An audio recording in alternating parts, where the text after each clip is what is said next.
Olá, amigos do Quatro Maiores, eu sou o Delazar e trago até vocês as informações dos quatro maiores times de São Paulo. Neste vídeo, nós vamos falar sobre o pré-jogo do Corinthians contra o Bahia, Neoquímica Arena. 20 horas, jogo transmitido pela Sport TV, e esse jogão você não pode perder, hein? Sabe por quê? Porque a vitória praticamente dá vaga à Libertadores da América, isso aí pro ano que vem, viu, gente? E no caso do Corinthians, vaga até para a Copa do Brasil. Eu vou te explicar isso direitinho aqui, vou trazer quem joga e quem não joga, as informações aí do Corinthians nos últimos dias, impeachment, arrecadação de doação por estádio. Você vai ficar bem informadinho aqui, mas já peço, antes de mais nada, já deixa aquele like maroto, como diz meu filhão, né? Se inscreva no canal e acione o sininho de notificações. Se gostar demais da conta, você compartilha esse vídeo no final com os amigos e com a família, tá bom? Então vamos lá, esse jogo de muita história já tem 60 jogos entre as equipes.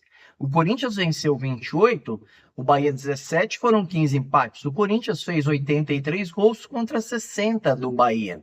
Os dois times vivem momentos distintos. O Bahia voltou a vencer depois de 9 partidas na rodada passada. O Corinthians emendou 7 vitórias seguidas, mas na tabela eles têm o mesmo número de pontos, 50 pontos, o Bahia em sétimo, o Corinthians em oitavo, e o que dá diferença para eles aí, gente, é o número de vitórias.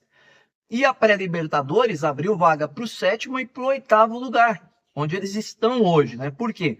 Botafogo campeão da Libertadores e o Flamengo campeão da Copa do Brasil.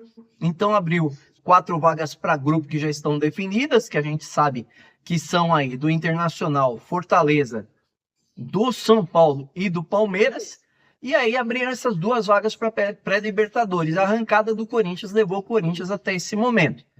Porém, se o Bahia vencer, ele já garante a vaga para Libertadores, tá, gente?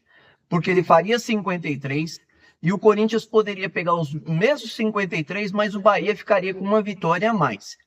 Já o Corinthians, para conseguir a vaga, precisa vencer o Bahia hoje e torcer por uma derrota do Cruzeiro para o Palmeiras, o arquirrival do Palmeiras.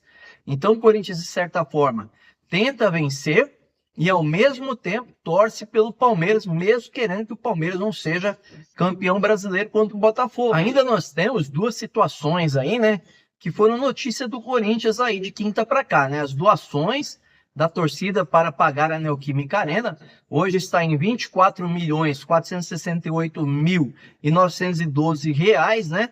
A atualização de hoje, terça-feira, arrecadado, e teve o lance lá do pedido do Conselho Deliberativo do impeachment do Augusto Melo na situação da Vai de Bet. O Conselho de Ética é contra, mas o Romeu Thomaz Júnior pediu a votação do impeachment, e ele foi barrado por uma liminar perto das 7 horas da noite, na segunda-feira. Então não tem data marcada até que a liminar seja cassada. E como eu sempre digo aqui, um erro, né, do Conselho Deliberativo, que só vendo questão de interesse político. Essa é a realidade, né? A gestão anterior deve inúmeros empresários, né? Hoje no Neto, por exemplo, comentou lá, mais de 132 milhões de reais só com empresários. Onde foi parar o dinheiro, ninguém sabe. Mas não é do Augusto Melo essa dívida não, tá, gente? É de gestão anterior. Então a coisa tá feia lá pro lado do Corinthians. Mas voltando pro futebol, o Corinthians deve ter o mesmo time aí que enfrentou no jogo passado e venceu o Criciúma, né? Por quê? O Ranieri ganhou espaço ali no meio, ganhou a vaga. E ele deve continuar no meio campo, sendo até um coringa aí, caso o Ramon Dias queira mudar o estilo de jogo de um 4-4-2 para um 3-5-2, como ele fez lá no Heriberto Hilsen, na virada sobre o Criciúma. Acredito que todos lembram aí dessa grande virada do Corinthians, né?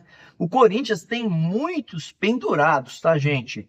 São vários pendurados para essa partida, são 14, olha a lista, ó.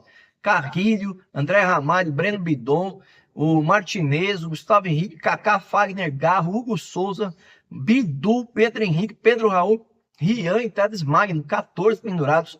Muitos pendurados que, se tomarem o terceiro amarelo, não jogam a última partida do Corinthians contra o Grêmio, lá no Rio Grande do Sul. O Félix Torres segue em uma transição da contusão dele, está fora, não estará sequer no banco de reservas do Corinthians. Então, provável Corinthians para esse jogo de hoje à noite deve ter Hugo Souza, Mateuzinho, André Ramalho, Gustavo Henrique, Matheus Bidu, Ranieri, Carrilho, Breno Bidon, Garro, Yuri Alberto e Memphis Depay. Esse é o time do Corinthians para enfrentar o Bahia do Rogério Ceni, né?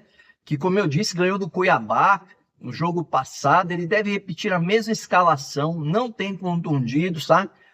O Tassiano, que vem de recuperação física, entrou ali no lugar do Cauli no fim do jogo contra o Cuiabá, ganhou alguns minutos.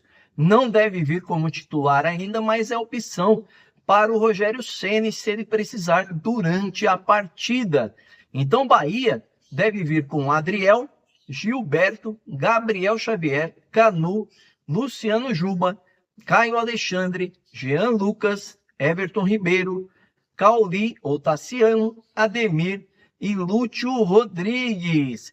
Os pendurados do Bahia, gente, são Marcos Felipe, Gilberto, Santiago Arias, Luciano Juba, Iago Felipe, Carlos de Penha e Everaldo. Esses os pendurados do Bahia que não podem tomar amarelo se quiserem jogar a última partida do Brasileirão. Para apitar este jogo, Bruno Arleu de Araújo, nas bandeiras Rodrigo Correia, Maria Mastella Moreira e no VAR Carlos Eduardo Nunes Braga. Então é isso aí, pessoal. Depois do jogo, análise e comentários para vocês acompanharem aí no 4 Maiores. E se gostaram do vídeo, deixa aquele like maroto, como diz meu filhão. Se inscreva no canal, acione o sininho de notificações. É de graça. Gostou demais da conta? Compartilhe com os amigos e com a família. Valeu, um grande abraço!